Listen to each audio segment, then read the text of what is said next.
Hello, I'm Panos Kotzathanasis, and this is ASEAN Movie Pulse Interviews. Today I'm here with Philip Ung and John Chong, whose film Twilight of the Warriors Walled In is screening at New York ASEAN Film Festival. How are you guys? Great. How you doing? You. I'm good. So I guess first question, I've read that this film is part of a trilogy. Is that true? And what are the plans for the next ones? Yeah, it's only been planned as a trilogy after the success of this one. There's going to be a prequel and a sequel. Okay. And I think the prequel is about how Louis could strive to be the head of a water city from scratch, and the friendship between himself and Aaron Cockrell, and what is the crash between Louis Koo and Sammo Hung.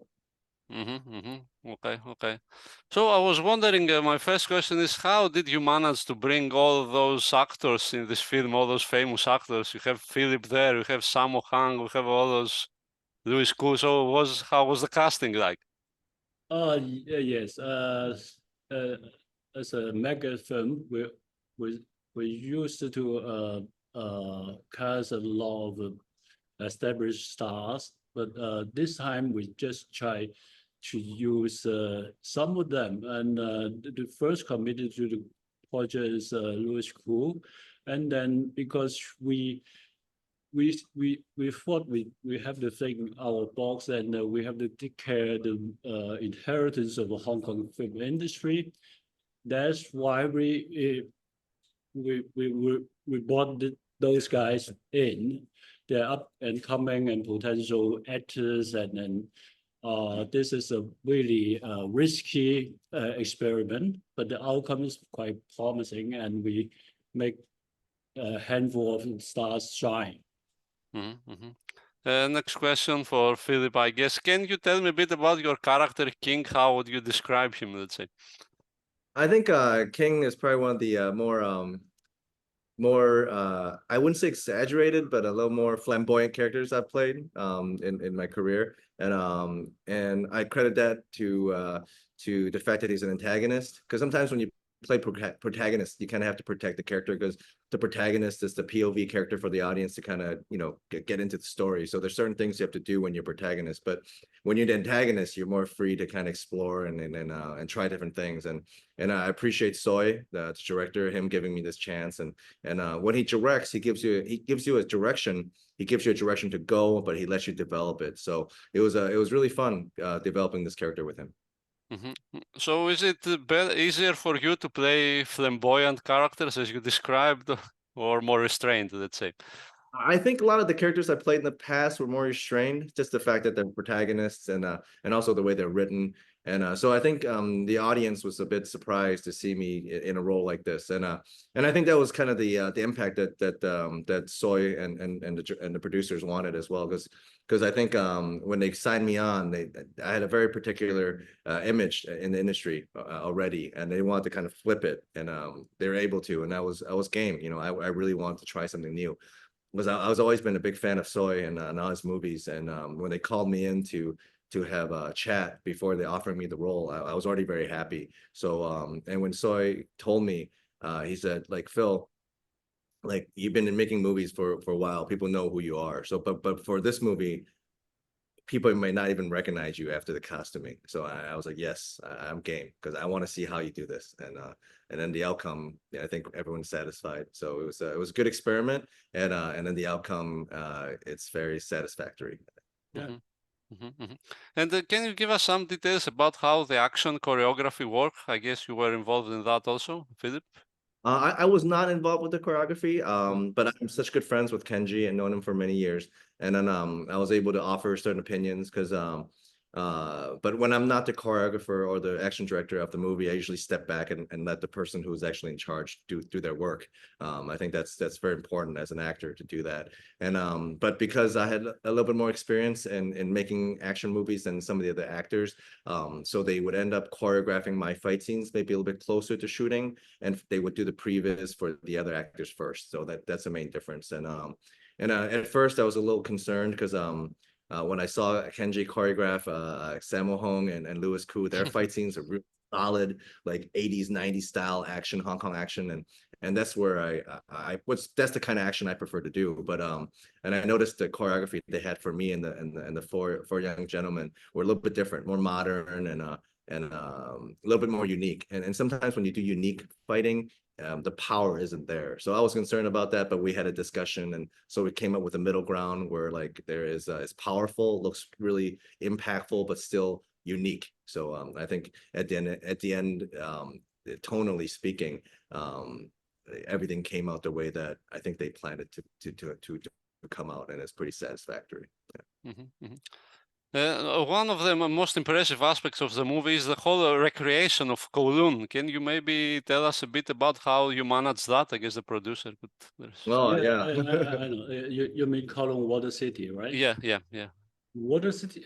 The original plan is that we want to shoot it in a southern part of China. There is a space, the place called Foshan, and many buildings there are so similar to the current Water City architecture, and then because of the COVID, we have to move back to Hong Kong and then to make some set for the current Water City, because that place is so iconic and nostalgic area, and the memory in Hong Kong people, and that's why a lot of material for us to refer, and then we got a very brilliant art director, Ken what? Ken go.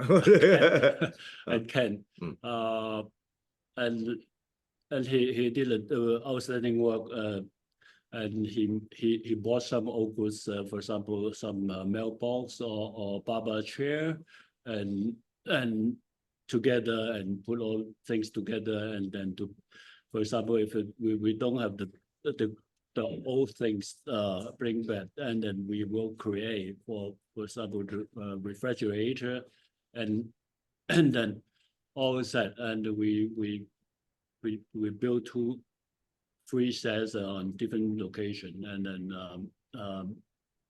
make it, because I have been living in current Water City for a while in my childhood, and then I can test the best work he did.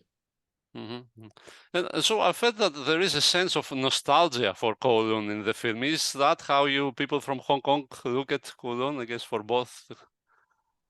How do you feel about Kowloon? Like, You mean Commonwealth City? Water yeah, City. yeah. Do you miss it? Let's say, because I felt like the film like kind of emitted that Yes, sense. just mentioned I had lived there in my childhood, and yeah, it's an infamous place. Well, you know, with a child activity, sex work, and you know, drug dealings, but you lived here as a resident there, and you will find the other side of the city, current Water City. It still have some very good neighborhood, and we help each other, and the tribe members didn't bother us much, and yeah, it's like the spirit of the stream about the people in the current Water City help each other, and yeah, to protect the city, something like that. And the next question for Philip, I guess, how was it working with Sammo Hung and Louis Koo? I mean, yeah. Well, I worked with Sammo many times, like all the way back 20 years when I first went to Hong Kong, and I worked with him on Once Upon a Time in Shanghai and everything, and it's always great work with him. I mean, whenever I work with him, I'm still a fanboy. I see him like, oh my gosh, Sammo Hung, you know, the guy I grew up watching, but it's always very easy working with him because he's so professional. He makes you look better. I remember first fighting with him almost 15, 20 years ago in one of my movies, and and I was kind of green at the time, and but he makes you look good. Like for instance, if you need to duck a punch, you forget, he'll bring your head down, punch over you, bring it back up so the camera can see you.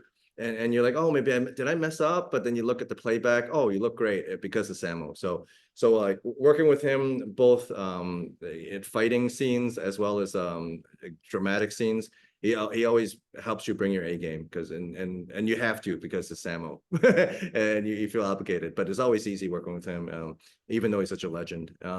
With Lewis, I've worked with him a few times on different capacities.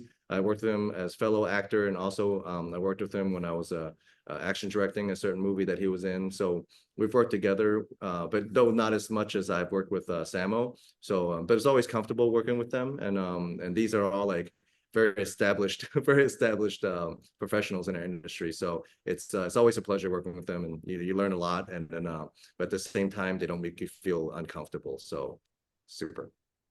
And the last question, I guess, future projects. What are you working on next? And maybe you can tell us when can we expect the prequel?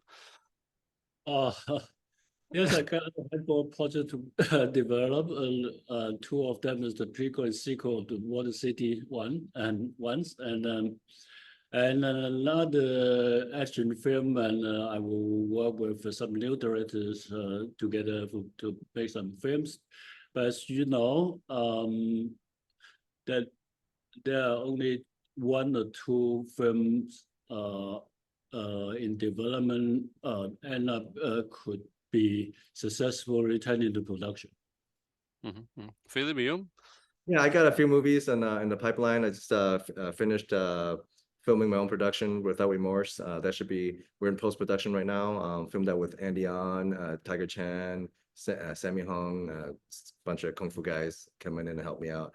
Pretty satisfied with the fight scenes in that one. And then I have a couple movies that are releasing in Asia this next couple months. So got a bunch going on. Very, very blessed. And this movie, Twilight of the Warriors Walden, really helped me out. So I mean, I got a lot of stuff in the pipeline now because of that.